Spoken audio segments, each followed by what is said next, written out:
발가락! 무슨 책이야 이거? 핑크책, 핑크책. 드디어 핑크책을 하게 됐군요. 네. 핑크가 되게 이쁜 색깔이에요. 아, 네. 헛소리 그만하시고요. 오늘 책 잡히는 라디오 독감은 기다리는 사람은 누구나 시인이 된다 라는 책이고요. On Waiting 이라는 책입니다. 누가 썼죠? 헤럴드 쇼와이저. 네. 제가 이 뒤에 있는 설명을 제가 그냥 읽어드릴게요. 기다리는 동안 시간은 우리의 몸속으로 들어온다. 우리는 흘러가는 시간과 한 몸이다. 기다리고 있다는 사실을 스스로 알지 못할 때조차 우리는 기다린다. 일상적인 기다림에서 드러나는 도구적 특성은 기다림의 은밀하고 실존적인 측면들을 감춰버린다. 다시 말해서 기다림은 우리의 분주한 일상 속에 깊숙이 어쩌면 신경질적으로 파고두었던 삶의 낯선 양상들을 제대로 마주할 기회인 것이다. 네. 기다림에 대해서 그렇게 생각해 본 적이 없었다. 그러면 이 책을 읽으면 기다림에 대한 생각이 와, 이런 게 기다림이구나. 그렇습니다. 그래서 저는 이 책을 너무 좋아해가지고 지인한테 이 책이 너무 좋아서 10권을 샀어요. 그래서 지인한테 이렇게 뿌렸거든요. 그 중에 있지. 그 중에 있어 없어.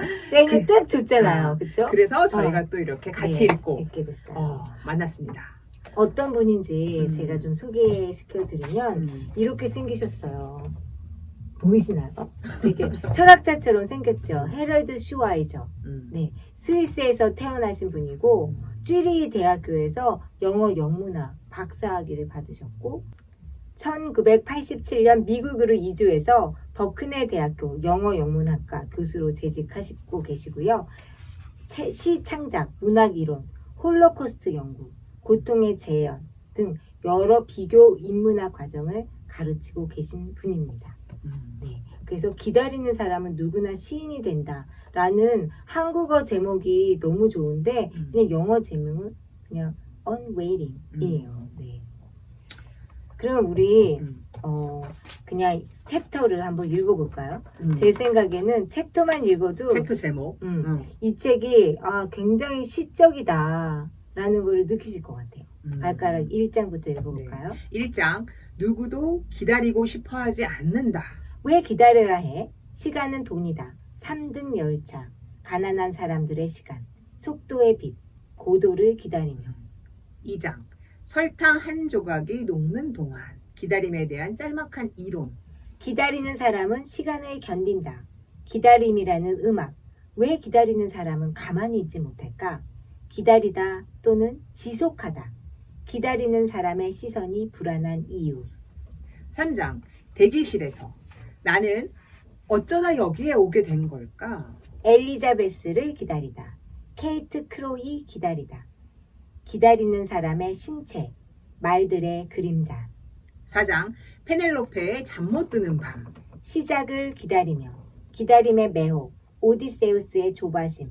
배짜는 페넬로페, 페넬로페의 잠 못 드는 밤. 페넬로페의 기다림이 지닌 수수께끼. 기다림의 결말, 기다림의 결말, 가로치고 계속.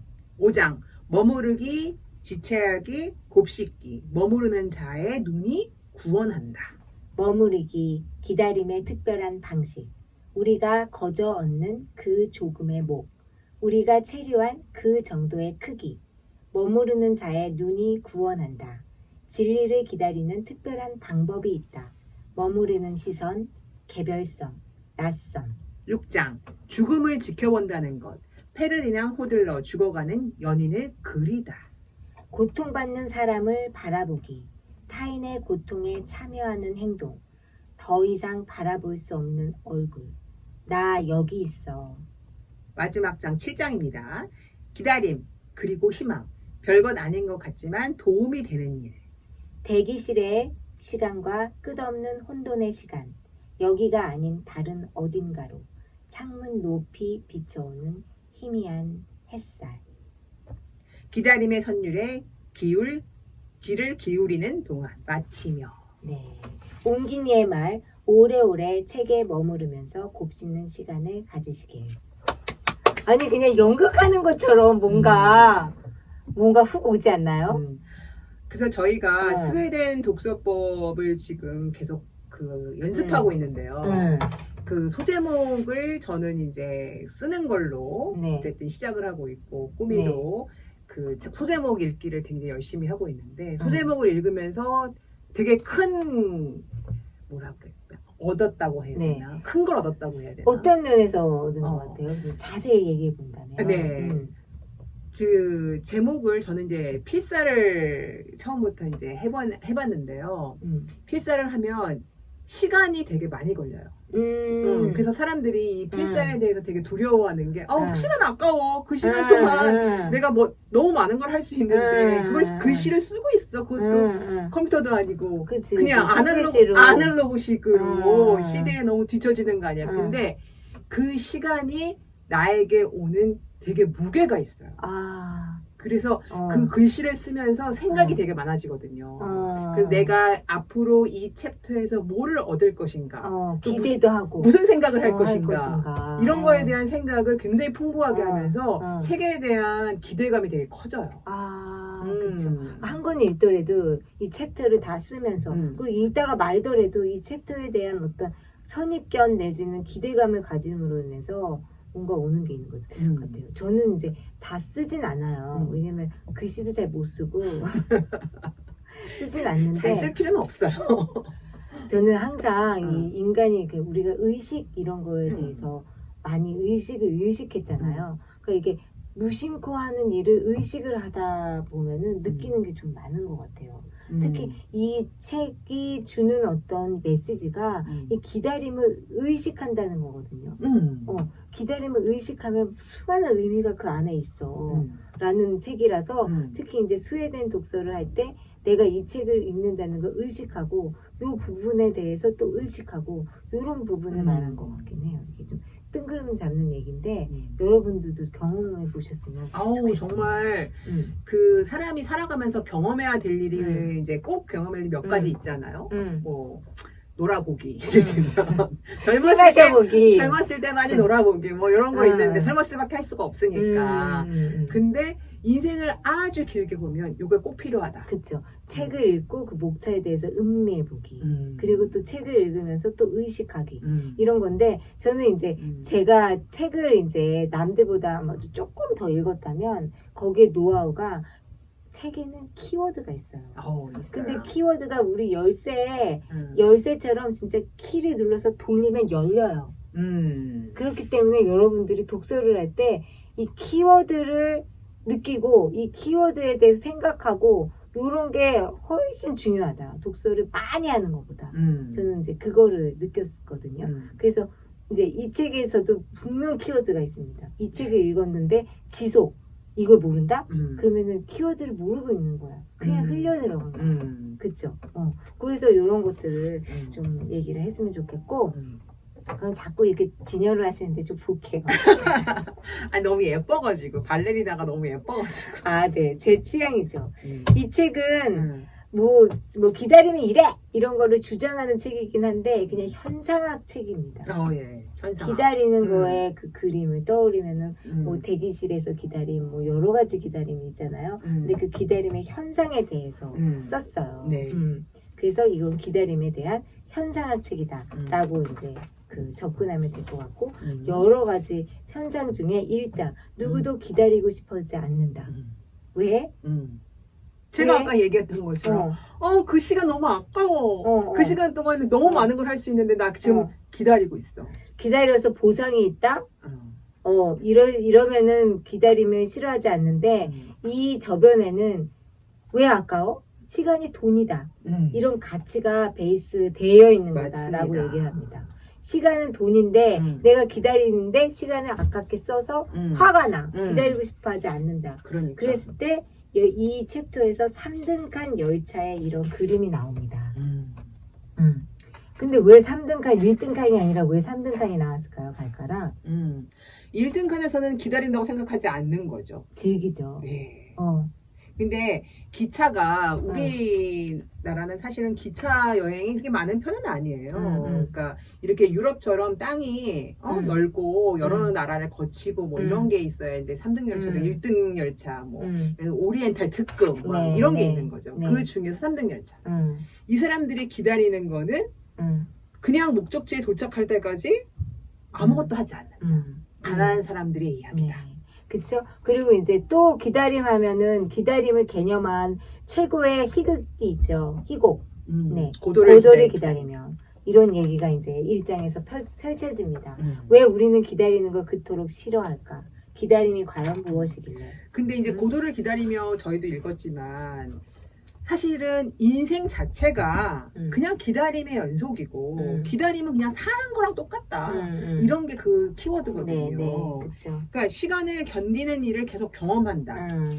제가 아까도 얘기했지만 그럼 필사를 하는 그 순간순간에 시간이 아깝냐? 그렇지 않거든요. 왜냐하면 그 순간에도 나는 그냥 그 글씨를 한 글자 한 글자 쓰는 게 아니라 머릿속으로 상상을 하기 때문에 그리고 이 고도를 기다리면서도 이 사람들이 뭐 신발짝이 뭐 어디 있냐 뭐 젖었다 어쩌다 하지만 그 순간에 이 사람과 나가 삶을 같이 살고 있는 거기 때문에 그렇죠. 의미가 없는 여기 것이 발가락이 말하는 그게 딱 나오네요. 네.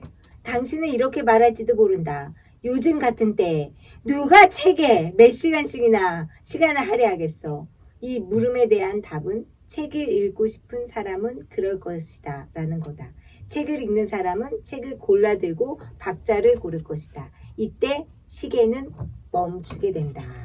시계가 멈추게 된다. 네, 이게 그렇습니다. 중요한 키워드죠.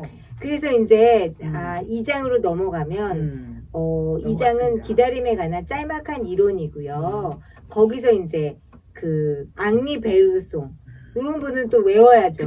그쵸. 아, 기다림에 대한 철학자 앙리 베르송 이렇게 좀 한 번에 이렇게 좀 했으면 좋겠고 앙리 베르송은 1859년 1941년이네요. 요럴 때 사람이다. 이고요. 이분이 1900년대 초반. 이분의 이제 철학은 다 모르겠지만 여기에 나오는 거는 설탕물 한 조각이 녹는 동안의 철학을 설탕 한 조각. 설탕 한 조각. 네네, 그렇죠. 설탕 한 조각을 이제 녹는 동안이고요. 요 40페이지에 있는 게 굉장히 이 책을 관통하는 철학이라서 제가 한번 읽어보겠습니다. 네. 만일 내가 설탕물 한 잔을 만들려고 한다면 좋든 싫든 설탕이 물에 녹기를 기다려야 한다. 이때 좋든 싫든이 굉장히 중요합니다. 이 사소한 사실은 많은 것을 알려준다. 왜냐하면 내가 기다려야 하는 시간은 물질계의 역사 전체에 적용될 수 있는 그리고 그 역사를 공간 속에 한꺼번에 펼쳐놓더라도 변함이 없는 그런 수학적인 시간이 아니다. 아니다. 그 기다림의 시간은 곧 내가 조바심을 내게 되는 그런 주관적인 시간이다. 다시 말해서 그 시간은 내 마음대로 연장하거나 단축할 수 없는 나의 고유한 지속의 일정한 부분과 일치한다. 그것은 사유된 것이 아니라 체험된 것이다.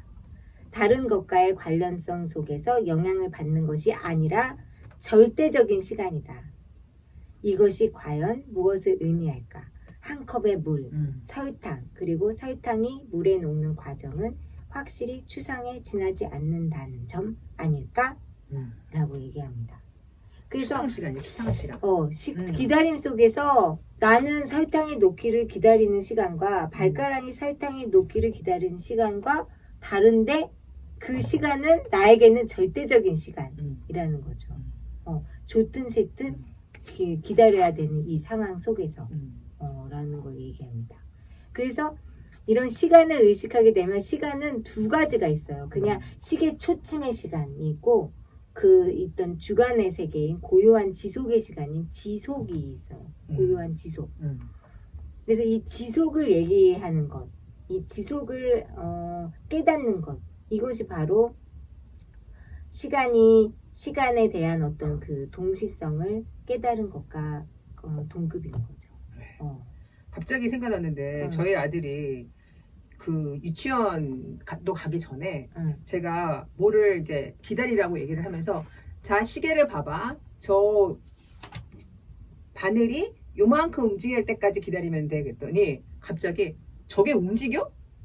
그러는 거예요. 한 번도 시계를 본 적이 없는 거야. 아, 아날로그 시계를. 그렇죠. 요즘 애들 못 본다며 아날로그 아니 시계를. 그러니까 어. 그래서 지금 그 생각이 갑자기 났냐면 걔는 한 번도 이 물리적인 시간에 대해서 생각해 본 적이 없는 거예요. 그치 어리니까. 그치. 근데 이제 그 순간 깨달은 거죠. 이 세상은 저 시계와 함께 돌아가는 거구나. 그렇지만 그 객관에.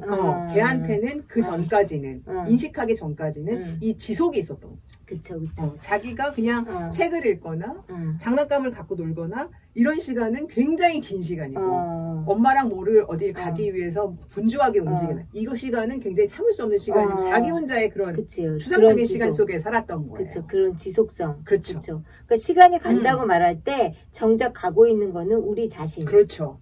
말하는 게 바로 지속성이죠. 그러니까 지금 제가 하고 싶은 게 그거예요. 경험하는 시간. 자기가 경험한 시간과 그 시계에 있는 분침, 이 시침이 움직이는 거는 완전히 다른 세계라는 거죠. 그래서 음악을 말하면 한음이 계속 너무 한음만 계속되는 거. 그런 느낌. 그런 게 이제 기다림이고 이런 지속성이라는 거죠. 그래서 어때? 그렇게 기다리면 지겨워. 왜? 한음만 계속되니까. 그쵸? 그게 바로 어쩔 수 없는 거죠. 그렇게 얘기를 합니다. 그래서 거북한 거고 이런 것을 이제 지속으로 계속 이제 얘기를 하는데 네. 그래서 다음 장으로 넘어갈까요? 넘어가겠습니다. 더 뭔가 깊이 들어가는 얘기가 있는데 뭐 철학적 동력이고 뭐 이런 얘기가 또 있는데 그런 얘기는 이제 책을 더 읽으시는 분이 그렇죠. 하시면 될 것 같아요. 네. 그래서 저는 3장에 보면 대기실에서 챕터에 그 시가 있어요. 엘리자베스 맞아. 기다리다 이 시가 네. 있는데 네네. 이 시에 어떻게 써 있냐면 매사추세츠의 우스터에서 나는 콘수엘라 이모와 예약한 치과에 갔고 대기실에 앉아 이모를 기다렸다. 너무 그랬는데 일상적인 시네요. 그 다음에 이제 연결되는데 나는 느꼈다. 너는 하나의 나. 너는 한 명의 엘리자베스. 너는 그들 중 하나라고. 왜 너도 그들 중 하나가 돼야 가는 거지? 그러니까 하나를 인식한 거예요. 그전에는 하나가 아니었어. 나는 그냥 엘리자베스였는데 엘리자베스가 그냥 뭐 살아가는 거야. 근데 기다리는 동안 하나의 엘리자베스라는 걸 알고. 네, 엘리자베스 비숍이라는 여성 시인이 쓴 대기실에서 시인 거죠. 그렇죠? 그 다음에 뭐를 알았냐? 그늘진 회색 무릎들, 바지와 치마와 신발들, 램프 아래에 널려있는 여러 쌍의 손들. 그 다음에 여기가 핵심입니다. 네. 이보다 더 이상한 일은 없었다. 이상한 일이 이제 기다리면서 생긴 거예요. 그 전에 없었던. 그랬어요. 이 시에서 이 작가분이 하고 싶은 얘기는 기다리면서 깨닫게 되는 것들이 있다. 네가 기다리는 시간을 그냥 쓸모없는 시간이라고 여기지 말아라. 그 순간에 너가 생각하는 것이 진짜 너다. 진짜 너는 그 시간에 삶을 살고 있다. 그래요. 네. 그 다음에 4장으로 넘어갈까요? 네. 그래요. 그 뭔가 음. 베르그성의 지속 개념을 딱 설명하신 것 같아요. 지금. 그러니까 경험하는 거죠. 그 기다림을 경험하면서 알게 되는 것들. 이렇게 이상할 수가 없다. 그쵸? 이보다 더 이상한 일은 없어. 왜? 낯서니까. 그러니까. 그렇죠. 그런 어떤 현상을 하나 얘기해. 현상학이니까 그런 현상 하나 얘기한 거고 4장의 페넬로페의 잠 못 드는 밤은 지속을 계속 지속하는 거야. 기다림을. 왜? 목적이 있어요. 그렇죠. 페넬로페는 오디세우스를 기다리는 거죠. 배를 짜면서. 네. 근데 이제 계속 기다리고 싶기 때문에 배를 밤에는 짜고 낮에 다 풀러버려요. 그 다음에 다시 짜고 있어. 네.